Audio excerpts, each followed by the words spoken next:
வீடு கட்ட ஆரம்பிச்சு ஒரு பாதி வரைக்கும் பண்ணிருப்பாங்க. திடீர்னு அப்படியே ஸ்டாப் ஆயிடும். இப்ப நிலம் வாங்கலாம்னு நினைப்பாங்க, வாங்க முடியாது.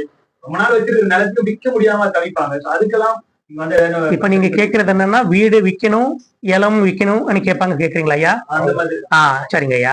அப்ப வந்துட்டு நிறைய பேர் எனக்கு கால் பண்றாங்க. நிறைய பேர் எனக்கு சொல்றது என்னன்னா, சாமி என்னோட வீடு ஒண்ணு இருக்கு, என்னோட இடம் ஒண்ணு இருக்கு, ரொம்ப நாளா நான் விக்கணும்னு சொல்லி நினைக்கிறேன், எனக்கு கஷ்டத்துல இருக்கேன் நானு, அது வித்தா அது எனக்கு கடன் எல்லாம் தீரிடும் சொல்லி நினைக்கிறேன்.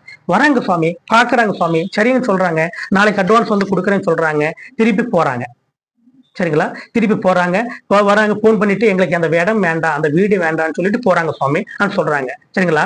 அந்த மாதிரி இருந்தாலும் கூட எனக்கு போன் பண்ணாலே, அவங்க கிட்ட வந்தாலும் டைரக்டா வந்தாலும் போன்ல பேசினாலும் அவங்கள பார்த்துட்டு அந்த இடத்துல என்ன ப்ராப்ளம் இருக்கு, என்னதான் ப்ராப்ளம், ஏதாச்சும் பூஜை பண்ணி வச்சிருக்காங்களா, அந்த இடத்துல ஏதாவது மந்திரம் பண்ணி வச்சிருக்காங்களா, இல்ல இது விற்க கூடாதுன்னு நினைக்கிறாங்களா, இது உங்களுக்கு ப்ராப்ளம் உண்டாகணும்னு சொல்லி நினைக்கிறாங்களா, யாராச்சும் உங்க மேல ஏதாச்சும் பூஜை பண்ணிருக்காங்களா, ப்ராப்ளம் பண்ணிருக்காங்கன்னு நான் பார்த்துட்டு எல்லா விஷயம் நான் சொல்லுங்க.